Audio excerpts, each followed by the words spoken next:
In the critique of pure reason, in the next section, we begin to move into Kant's critique of metaphysics in the transcendental dialectic. He's going to say that corresponding to these three subcategories of relation, which were substance and accident, and cause and effect, and reciprocity, which yields, from the point of view of the ideas of reason, immortality, freedom, and God, or the three disciplines of psychology, cosmology, and theology. Also, he's going to say there are three different fallacious kinds of arguments, and the fallacious kinds of arguments he's going to call, for those that pertain to the soul, paralogisms. Paralogism simply means a fallacious argument. And for those that pertain to cosmology, he's going to call these the antinomies of pure reason. And for those that pertain to the idea of reciprocity or God, he's going to call the ideal of pure reason. So these are the three kinds of mistaken applications of metaphysics to these ideas, these great ideas of the reason, as though we could have scientific knowledge of them, which Kant is saying we can't. And so if we begin then with the first of these, he's going to move into then psychology. So these are going to be the arguments that argue that we can have, that other physicians, metaphysicians rather, like Descartes and Leibniz, have argued that we can have knowledge of the soul that is real, actual knowledge that's as valid as the knowledge that science derives of objects. Kant's going to say that that's not the case.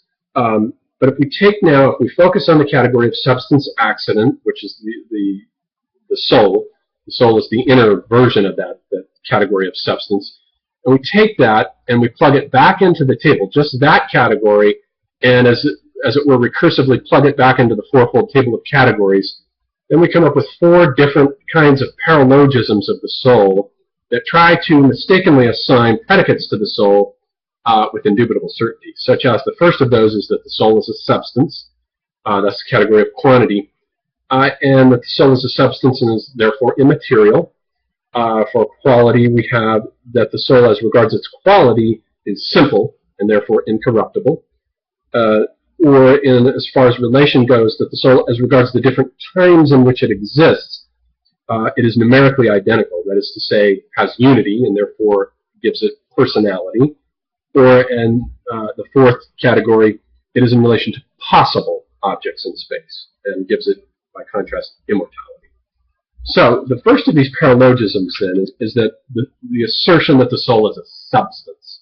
That assertion is the first of these paralogisms that Kant proceeds to critique by saying basically the problem with this, with the thinking of the soul as a substance, is an analogy with substance in the outer world, which is that which is permanent and that which perdures the alterations that transform over it, just as on this analogy the soul would be an inner substance that perdures through time.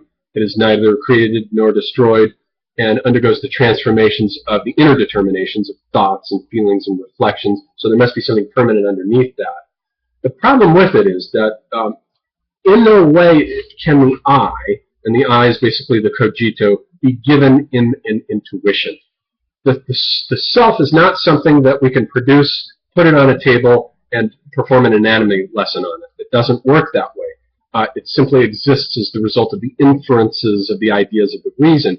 There's nothing tangible about it. So because there's nothing tangible about it, we can't therefore take predicates such as the predicate of substance and attach it to the soul as though it were objectively valid, as though it were something that really was an actual substance that perdures through transformations through time. Because the soul basically is the self in itself. Just as we have already seen in the outer world, we have the transcendental object, which is the thing in itself, of which Kant says we can never have any knowledge because it's the realm of things as they are in and of themselves. What we see are only the appearances of things. Thing in itself may be their cause or may not be their cause. Whatever it is, we can't attach any predicates to it. Likewise with the soul. Substance is a predicate drawn by analogy from the outer world, and we can't apply it to the self in itself as though it had an ontological validity to it that we could arrive at with the same kind of indubitable certainty as we could in talking about the transformations of matter in the outer world. We can't do that because we cannot produce an intuition. So though we can, for heuristic purposes, Kant is willing to admit that for heuristic purposes, for regulative purposes, we can think of the soul as though it were a substance in a metaphoric sense. He doesn't have any problem with that. But say that we can have knowledge, absolute indubitable knowledge of what it is a category error. It's a fallacious use of reason that results in the first of these four paralogisms, namely that the soul is a substance. We don't know what the soul is. And so similar things will be raised as his objections for the second paralogism, that the soul is simple. Now that the soul is simple is the second of these paralogisms, and it's derived on the analogy that he says that the argument goes something like this, that the soul is simple. It has to be simple because if the soul were composite, then my thoughts would never have a fundamental unity to them. They would be broken up. They would have a kind of schizophrenic aspect to them, the way, say, modern conceptions of the self now, Baudrillard's fractal self, let's say, or Deleuze-Guattari's idea of the self as schizophrenic would have this disunity about them in which thoughts would be broken up. But that can't be the case, since all of my thoughts have a unity about them, which is evident in the cogito, the phrase "I think." That presupposes that there's a fundamental unity there, that all my thoughts, as reflections and feelings and desires and so forth, they have this fundamental unity about them. And so it's evident that it's simple. There is a simpleness to them that prevents my thoughts from being broken apart and scattered.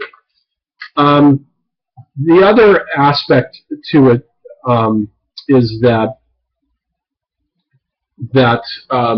the soul, the idea of it being simple is meant to contrast with the composite nature of matter. Since matter, as evident, is composite, it's made up of things, and that the composite nature of it is what accounts for dissolution, things coming to being and coming back, coming to being and dissolving again. That composite nature is the basis for the ephemerality of things. The soul, by contrast, must be simple, and its simplicity as a substance then would protect it from ephemerality and lend to it the illusion that it is something immortal. It would give it its immortality, its fundamental incorruptibility, as Kant puts it. So here again we have the problem that though Kant is willing to admit his idea that the self as the transcendental unity about perception is his idea that there is a unity that gives our thoughts a transcendental possibility for all the other syntheses that the imagination can perform on the synthetic manifold given to it in perception, that the internal basis of that has to be a unity, a transcendental unity of the manifold, or a transcendental unity of that perception, rather, as he calls it. Nonetheless, the way he uses the I, he says, is purely formal and purely empty. He uses it in a merely logical sense to perform a function, namely the function of synthesis. He does not mean to ascribe to it any predicates. The predicate of unity, or the predicate of simplicity, the predicates of substantiality, Kant does not mean to apply any of those predicates to the self, which is, after all, a thing in itself of which we can have no knowledge. And so he means it in a heuristic sense. When I use the phrase "I think," I'm willing to grant that there is a unity there that gives unity to thoughts, but we can think of this in a kind of metaphoric sense, in a sense of ideas, but not in a sense of reality. To say that the soul has unity to it, to say that it is simple, is to pretend to have a knowledge of it which we can't ever have, just like with it being a substance. So we don't know. The self is just as much, it's a transcendental subject that is just as far beneath our reach of our empirical concepts as the transcendental object in the outer world. They correspond to each other. The transcendental object is forever beyond the determinations of matter, just as the transcendental subject, which is the self in itself, is forever beyond the determinations of any of the determinations of my inner sense, such as thinking, feeling, willing, sensation, intuition, any of that stuff.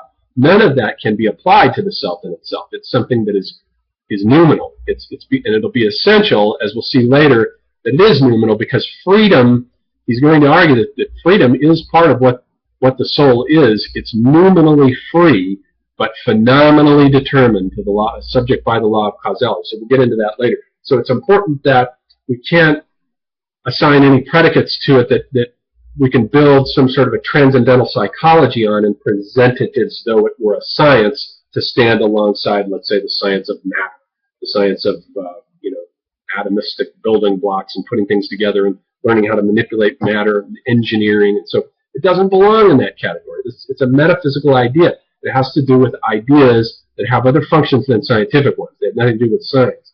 And so we can, this is his critique of the second paralogism of the soul, that it's simplicity. And then we'll move on in the next talk to the third and fourth paralogisms of the soul.